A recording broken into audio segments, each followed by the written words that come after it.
It's the Butch and Sundance Show.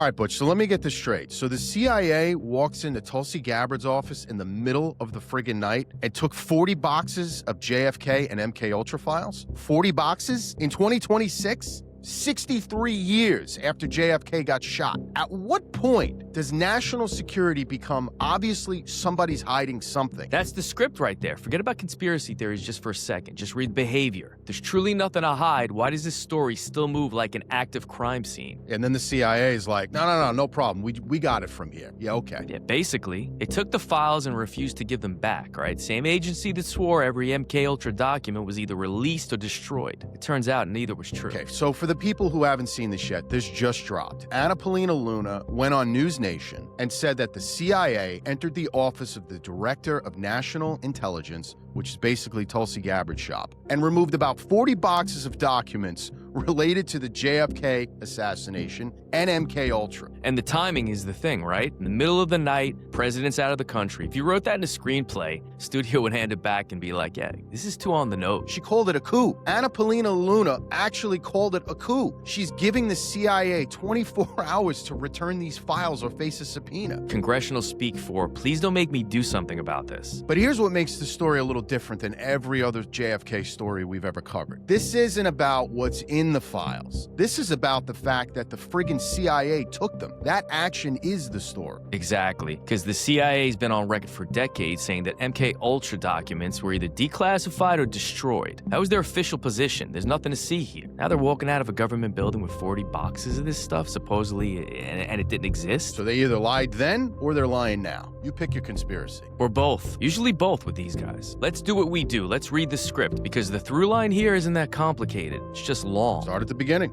1961, JFK fires Allen Dulles after the Bay of Pigs disaster. The CIA's own operation blows up in their face, and the new president holds them responsible. Dulles is out. The intelligence community is furious. And JFK doesn't stop there. He doesn't. He signs the National Security Action Memoranda, 263 and 264. He starts pulling advisors out of Vietnam. He starts talking to the Soviets behind the Pentagon's back. And most importantly, he starts talking about shattering the CIA into 1,000 little pieces and scattering it into the wind. He actually said that. He said that out loud and in public. That's the quote. Okay, so if you're the CIA and the president just said he wants to dismantle your entire agency, what's your move? Historically, November 22nd, 1963. Fortunately, that's right. I'm not saying the CIA whacked JFK, perish thought. What I'm saying is the CIA had the motive, the means, and the opportunity. That's not conspiracy thinking. That's just how you'd write it if you were structuring a thriller. And the guy who gets appointed to investigate the assassination is, wait for it, Allen Dulles, the guy JFK fired. The guy JFK fired is now on the Warren Commission investigating JFK's death. If you put that in a movie, the audience would laugh you right out of the theater. That's a great script, Butch. That's the setup. Now here's where MKUltra enters the picture, because the same CIA that was running assassination plots on Castro, same CIA that was dealing with the mafia, same CIA that was operating with zero oversight, that CIA is also running a domestic mind control program on American citizens. MKUltra. And people hear MKUltra now and they think it's some internet meme or a Stranger Things subplot. It sounds like science fiction. It's not. The CIA admitted it back in 1975, the Church Committee hearings. They admitted to LSD experiments, psychological manipulation,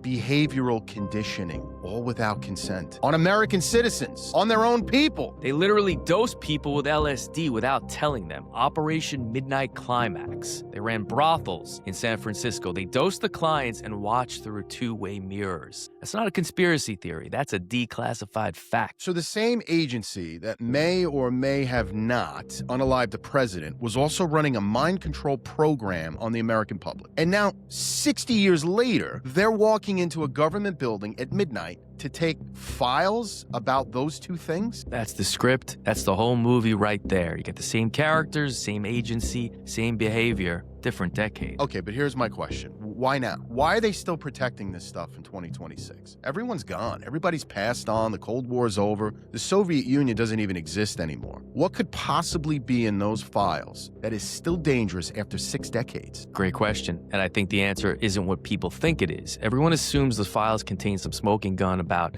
who did JFK, and maybe they do. But I think the real reason the CIA took those boxes is MKUltra, not JFK. MKUltra is the bomb in this story. JFK is what we call the the MacGuffin. The CIA has already been caught lying about MKUltra once. They said all the documents were either released or destroyed. That was their official position for decades. Now 40 boxes show up and prove that that was a lie. What else is a lie? What other programs are they running? What other experiments are being done? What's the current version of MKUltra? Because if you think they just stopped, if you think the agency was dosing people with LSD in the 50s and just decided, you know what, we're good, we've learned all we need to learn, let's stop. I got a bridge to sell you. So the JFK files are the headline. The MKUltra files are the nightmare because JFK is historical, MKUltra is institutional. JFK is about something that happened. MKUltra is about what they're willing to do. One's a mystery, the other's a confession. And if those boxes contain evidence that MKUltra didn't end, that it evolved, that it got rebranded, that the programs basically just moved, then you're not looking at a historical conspiracy. You're looking at an active one. And this is where it connects now because people feel manipulated. They don't necessarily know by who or how, but they feel it. The algorithm stuff, the narrative stuff.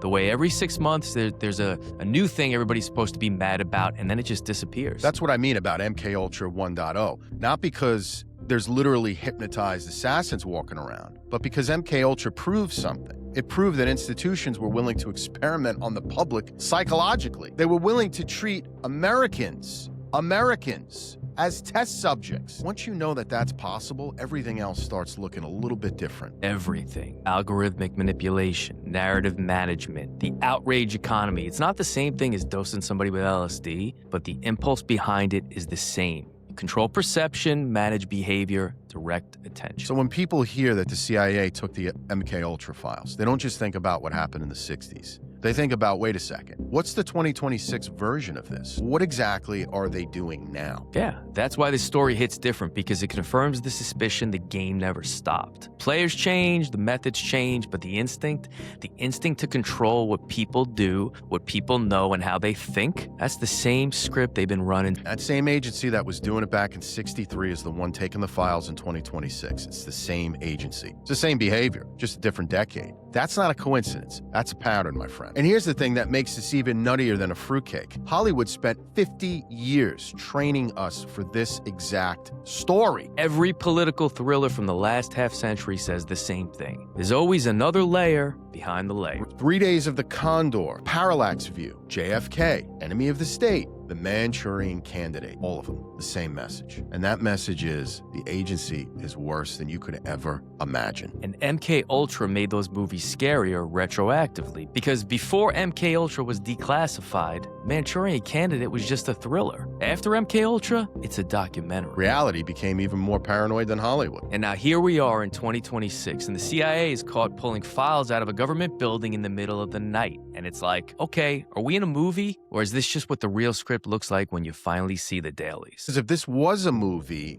then this would be the scene where the audience goes, all right, come on, guys. This is too obvious. They wouldn't just walk in and take the files. Right, but they did. That's what's so wild. The behavior is so brazen, it actually undermines itself. It's so on the nose that it almost works as a cover, because nobody can believe that an agency would be that blatant. Right, Butch, but look, let's play devil's advocate just a little bit here for a second. What if Anna Polina is wrong? What if there's a legitimate reason the CIA took those files? What if there is actually sensitive operational stuff in there? There might be, and I'm not ruling that out, but here's the thing. It doesn't matter, because the damage is already done. The optics alone confirm every suspicion people already have. CIA walking into an office and taking files about their own controversies in the middle of the night? You can't write worse PR. Because secrecy itself becomes the evidence after a while. Every delay creates 10 more conspiracy theories. Every rendition creates 50 TikTok videos. Every missing file becomes proof. The government created this problem, not the conspiracy theorists. Conspiracy theorists are just reading the script the government wrote. You know, and the tragic part about all this is that something broke in Dallas that never got fixed. And that's it.